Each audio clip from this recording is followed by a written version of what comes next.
Behind me I have two of my favourite V8s from the mid-2000s, and today I'm going to have the chance to drive both of them for your guys' pleasure. Thanks to the guys here at Motorland in Beckenham, I have driven quite a few cool cars recently, and these are just the next two on the list. What's crazy about both of these cars, this one has a 4-litre V8 engine, that was a 4.2-litre V8 engine. They're both naturally aspirated. This one came out in 2006, this one came out in 2007. That's actually the facelift from 2010. This is a 2012 plate. They both have 414 brake horsepower. That one gets a 60 and 4.5, that one gets 60 and 4.6. So theoretically, they should be a really good match for each other. And even better, they both start at around the kind of 13 to 14K region. So no messing around, let's get straight inside them and take them for a drive.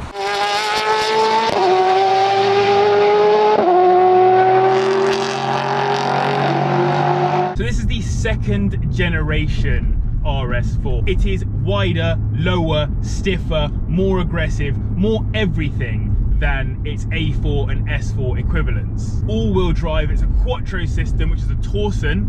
It's 40 to the front, 60 to the rear, and I've launched one time in it, and my gosh, was it aggressive. Already, I've not even done anything. The thing feels planted. I'm talking, yeah, this thing is silly planted. You gotta remember, this is a super saloon. This is for its age, this was a proper super saloon. So on release, this was probably Audi's main competitor, I would say, to the M3 that we're gonna be driving a little bit later on. The reason why I say that is because there was no RS5 until like 2010 when that came out and was the actual competitor to the M3. What makes this car a little bit special compared to the M3 is that there were around about 65,000 M3s made of the E90 generation, so E90, E92, E93. Only 10,000 RS4s were built, B7 RS4s. So it's interesting then that they kind of come in at the same price range. This is a very typical old school VW Group car. I'm very used to this. My grandparents used to have an old VW Golf,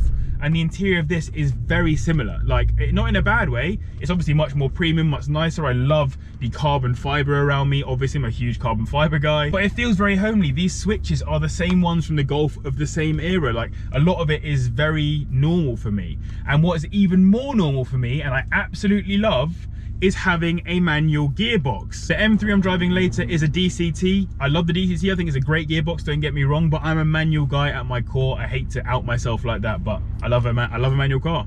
What can you do? But this thing, it's been okay on these slow roads. I'm scared about taking it onto some proper roads. I think it's gonna be quite aggressive. And while it is a very dailyable car, it's got 5 seats, it's got a nice boot. Obviously, it's even more dailyable if you go for a estate than Avant. I'm not sure I'd want to be daily in this when I know I've got this much power underneath me. This is how much I'm touching the pedal. It's interesting because I don't feel like I'm in anything that special just sitting here. It feels very like a day-to-day car. All that doesn't feel like a day-to-day car is the steering wheel and the pedals and what I feel underneath my bum. Everything else feels like a day-to-day car. When I start turning it, when I start pressing the pedals, immediately the braking, the accelerating, it all feels nothing like a normal car. Get around this corner. Oh bro, it is planted. This thing is planted. Dare I say it? This is more planted than the Golf R I drove a couple weeks ago. This is seriously planted. It's balanced. Immediately, the way it handled that right-hander just there, like it was nothing. The short shifting of the gearbox here, when I'm shifting, it's like literally like an inch between each gear. How sharp the ride is, how sharp the turning is.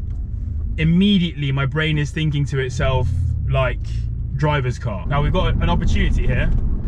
Maybe we'll be able to get a bit of sound out of it. You might not hear me so well, I'm probably just not using the correct microphones today. Let's drop the windows, drop a gear.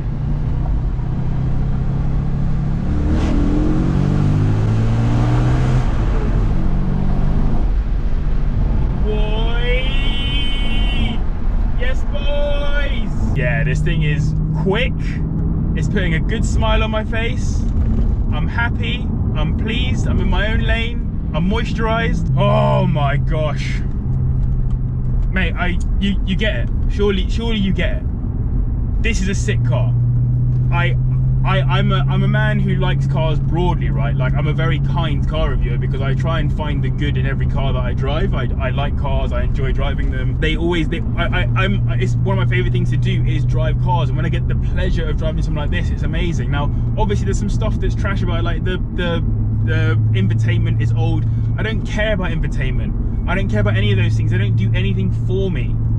What this car does for me is make me feel good whilst driving it. I can't believe how good this car is to drive. I said to Motorland today, let me drive the RS4 first because I am most excited for driving the M3 because I haven't gotten onto this part of the story yet. It's later in the video. It's ruined the video. I got so much I was going to be like, RS4, great car, potentially a bit boring from some of the things I've heard about it, blah, blah. And then I was going to get in the E92 M3 and be like, but my gosh, I love an M3 and all the... Bro, the M3's got to be sick to be more interesting to me than this right now.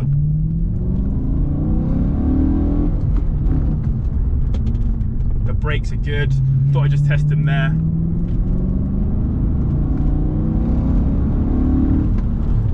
Oh my gosh, I did not expect this. I knew it was going to be good, I knew it was going to be fast, it's an Audi, it's going to be comfortable, it's going to hold the road well, all the rest of it.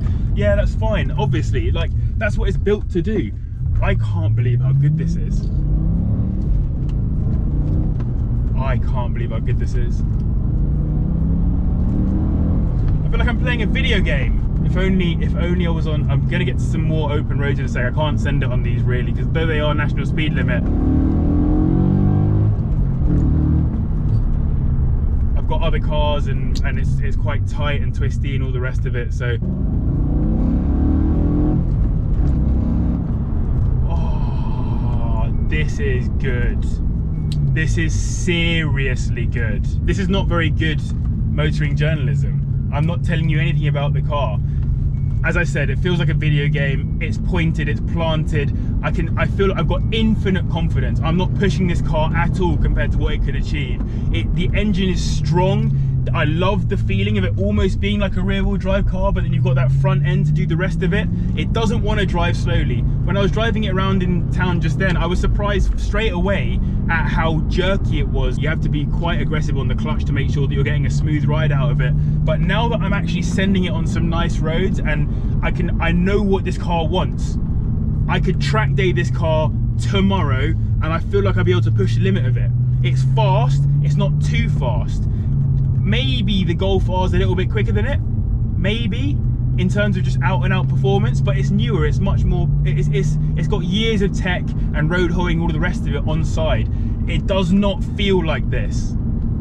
The Turbo S's that I drove, both lovely cars, I'd have this instead. 30k on one of those Turbo S's, 40k on one of the Turbo S's, or 15, 16 on, bro, this, every single time. I've been talking to people a lot recently about how YouTube has kind of killed my ability to buy my next car. I love the 4C, I'd like one at some point, but I know if I buy one, that's money gone. It's not an investment for me, that's a purchase, and that 40 grand that it's going to cost is going to go forever. I find it really hard to get into a car and be like, yes, I like this enough that I would buy one. I'd buy one of these. I've driven it for 20 minutes. I'd buy one of these. I would have an RS4. All right, one more. Yeah, my gosh. So the launch and the acceleration and the brakes, they are all amazing, but it's just how dynamic it is. I think I'm speechless. I can't say much more. Yeah, the RS4 got me. It got me good. You know what? When I get in my Polo and I drive home after driving cars like this, I always think to myself how grateful I am to have the Polo. I love my little Polo. I think it's a great car. I drive it and I think to myself, I wouldn't upgrade. I wouldn't spend 30 grand, 40 grand on another car just for the sake of it. I like my Polo. I love ragging it around. I will miss driving this car when I drive my Polo home after this. I've written down a bunch of stuff. It has KW suspension as standard. You can definitely tell that. What else was I supposed to say? Oh yeah, it comes in an Estate, a Saloon, a cab. The Estate was the one that everyone knows, obviously. The first gen was an Estate exclusively. This one came and was an Estate, and more than Estate, it had other things too, other options. I was supposed to say all this stuff. I've got a list of things I was gonna say. I'm not gonna say any of them. This is sick. I would have one of these. There's the review. Appreciate it. Let's head back to Motorland.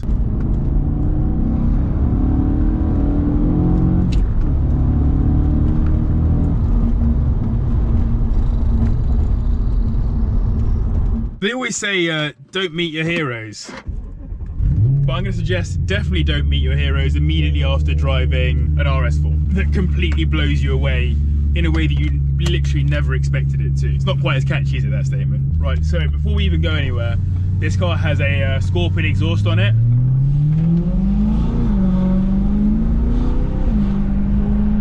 Which means it sounds like that.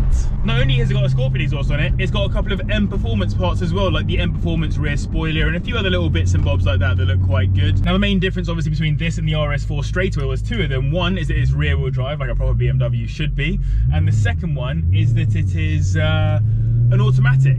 So I don't have to move my hand, I can do whatever I want with my hands, they can go wherever I need them to be. But I'm interested to see how this stacks up now, because my adrenaline levels were super high, my happiness levels were super high, my surprise levels were super high in that RS4. I did not expect it to get me in the way that it did. Already though, this one's getting me on sound. The sound in this is far superior to the RS4. It's unfair because this has got an aftermarket exhaust on it, obviously, but life's not fair. One thing I will say though, I'm quite surprised because I've obviously driven the M4 as well. This doesn't feel anywhere near as kind of well put together as a car as the M4. Obviously it's slightly older, but this is a 2012 and the M4 that I drove was a 2015. It's 3 years difference. Obviously it's not quite because this car came out in 07, so it's in terms of actual like thought process and tech and build and the rest of it, it is older than the M4 from that perspective too, but it feels way more modern in here than the RS4. I feel like I wouldn't have to change too much. At the same time, the onboard computer system is a bit old, like a bit old school. What was special about this? So they put a carbon fiber roof on it, which is a pretty good idea. Saved a bunch of weight. It only came on the coupe though, I think. And obviously this is the last generation where you had the coupe and convertible as M3s as opposed to the M4. So the M4 did actually follow on from this. Now this car has got a terrible reliability record, unfortunately. Like when it goes wrong, it's killing people's wallets. Another thing that people complain about a lot on these is running costs. Apparently the running costs on these are insane. Like the miles per gallon you're getting is next to nothing. So the M4 is definitely going to be kinder on the wallet than this on a day-to-day driving perspective. It definitely doesn't feel as big and wide as the M4. By the way, I realise I'm comparing to the M4 a lot here, but it's because obviously the two cars are very comparable. When I was 18, 19 years old, all I wanted was an E92 or E93 M3 in a crazy color on the exterior with a red leather interior. So being in one right now at 28 years old, 10 years later, I'm seeing what I could have had. But I'll be real with you, I'm still in a good mood from driving that RS4 and how much fun it was to drive. So let's get this thing onto some faster roads and I can actually tell you how it stacks up to the RS4 properly. It does feel a bit bigger than the RS4. It's a bit more of a boat. That's not necessarily a bad thing because it also somehow feels a little bit more exotic. Probably the RS4 is a bit more under the radar than this somehow. So in the RS4 we did a second gear pull with the windows down. I only think it's fair that we do the same in this on the same stretch of road. It's got to be a fair comparison, boys. Wow, that was a good noise. I did enjoy that.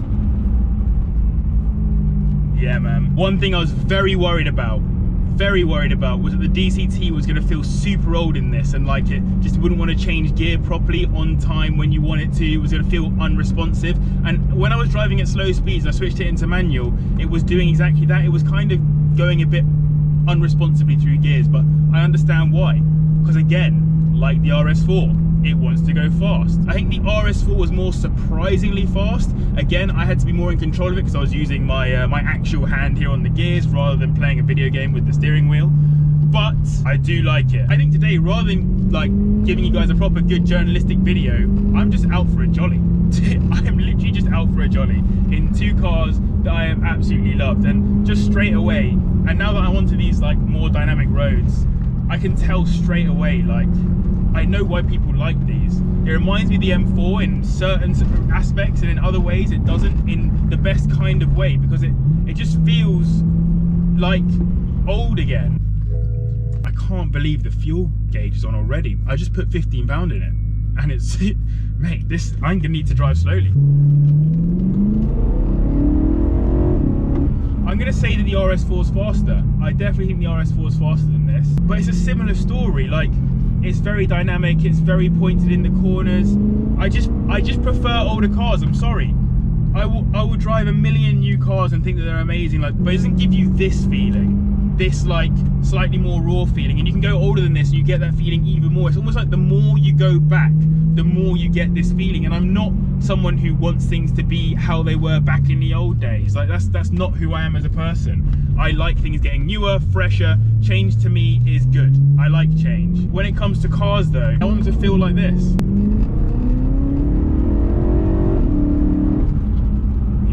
I'd get in so much trouble if I owned one of these. Oh, what a good day today has been. Oh man, I don't know what to say. I don't know what to say. I'm a trash car YouTuber. This is insane. How does it feel, JB? Talk about how it feels. So it feels like it feels a little bit hooligan-esque in kind of the right way. Like, I don't mean hooligan-esque like bad hooligan-esque, I mean like good hooligan-esque. I feel like if I turn the TC off, it will kill me. If I turn the TC off right now and I do what I just did, I am in the bush. I'd love to take to a track day and turn that off because I think it would be an absolute riot. But even without it, and it's almost like it picks up more the more it goes. So like, the RS4 was fast from the jump and it was fast all the way through. This is kind of, it almost takes a moment to pick up.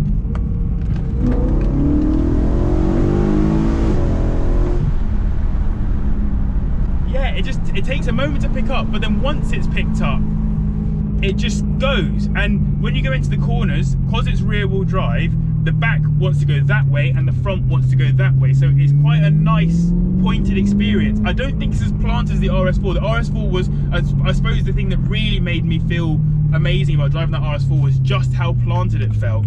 This isn't as planted. Like, there are probably, if I pushed a 2 on track, I almost feel like I get a better lap time out of the RS4 than I get out of this. I love how I'm telling you guys about lap times as if I'm like, as if that's what you care about with cars, but it's what I care about with cars.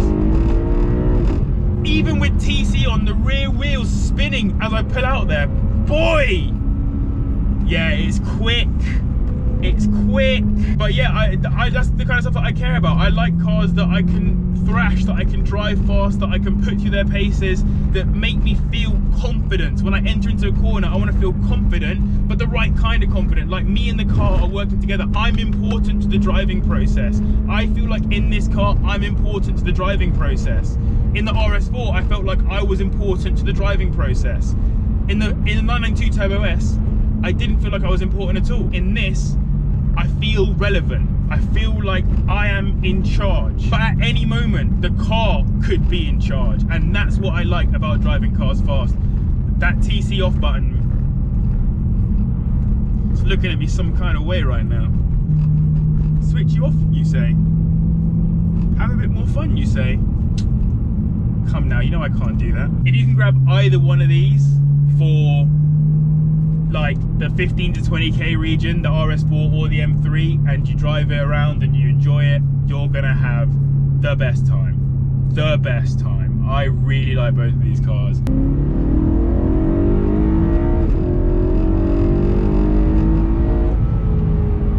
Boy, my goodness gracious me. I love this. This is so good. The brakes inspire confidence. They anchor the car to the floor when you need it anchored down. The steering is lovely. The way that the car feels through these roads, man, it's just so nice. They just had it right in this era of cars. This is how it should feel. I love this, man. I love this. Mate, I prefer driving this to the M4. I actually genuinely prefer driving this to the M4. I would have the M4 over this as a daily driver, 100%, but I actually prefer this to drive. And I thrashed that M4 around at times, like, as in I gave it launches, I turned it fast, I enjoyed it. It's definitely a better car. It's definitely more performant, It's definitely more useful, but just something about this, man. This era of cars, the way it wakes up, like the suspension isn't perfect, but it's good. Clicking up early, it feels comfortable, it's got torque.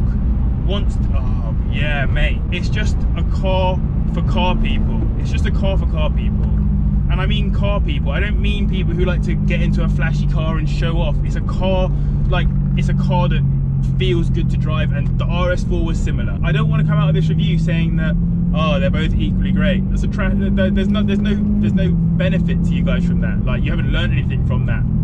What you have learned is that I've found two cars that I do really like, and it's changed my perspective massively, because as I said recently, I've been a bit worried that I'm just never going to like a car enough to buy one. I really like this and the RS4. I think if my money was on the line tomorrow to buy one of these two cars, I'd probably buy the RS4 because I'd be scared of the reliability in one of these. I've been lost for words this whole video. I don't even know how I'm going to make a video out of this. I don't know what you guys will have seen to this point, because I've probably have to cut out a bunch of me just making random weird noises. Oh my goodness. The one that I want the most is the M3, I think. I think I want the M3 the most, because I wanted it the most before anyway, because I've loved this shape for such a long time. I think it's a beautiful looking car. I've barely even spoken about how it looks. It's crazy. The simple fact that you can get this and the RS4 for sub 20 for the 15 kind of K region astounds me. The fact that people spend more than that on other performance cars these days is ridiculous. Just get the RS4, put Apple CarPlay in it or Android Auto or whatever you want. You have got something unreal. I don't get it. I really don't get it. This has been an emotional experience for me. I don't understand. This is sick. The RS4 is sick. I loved the M4 when I drove it. I'd have this over the M4 as a driver's car. Ignore this review and the RS4's review entirely if you don't care about your car being a driver's car. If you just want a car that is super comfy, super modern, all the new tech, all the best bits, best value for money, the M4 is probably better for that purpose than this. It simply won't make me feel the same way that this car has done and that the RS4 has done. Maybe they're just Goldilocks cars for me. Like, maybe they just fit me as the kind of cars I like to drive that do enough for me and I do enough to them to be happy. So yeah, incredible. I'm just gonna enjoy the rest of my drive. I'll see you guys back at Motorland. Mate, I don't know. Would I have that? Would I have that? Or will I just drive home in that and enjoy the rest of my life? This is the first time driving a car here at Motorland where I've actually genuinely been a bit sad about getting into my Polo. I love my Polo to bits, don't get me wrong. I'll always stay humble and drive my Polo around as much as I can. But both of these were a real pleasure to drive. They aren't as tech advanced as modern ones. They aren't as solid or whatever feeling that you want out of them that you might get out of, for example, this Panamera 4S or out of the Range Rover. They don't feel like those. They feel very different. They feel an old school type of power, an old school type of fast. And yeah, honestly, I think I'd have the M3 because of my history of loving them. But the RS4, if someone offers to me at the right price, I'd have it too. So what do you think? Let me know your thoughts in the comments down below. I would love to hear them. Subscribe as well if you're new here. Go check out Motorland. Link will be in the description down below. And if you'll come with me, let's go get in my Polo and drive home. Oh, and there should be a video for you to watch on screen somewhere right around here.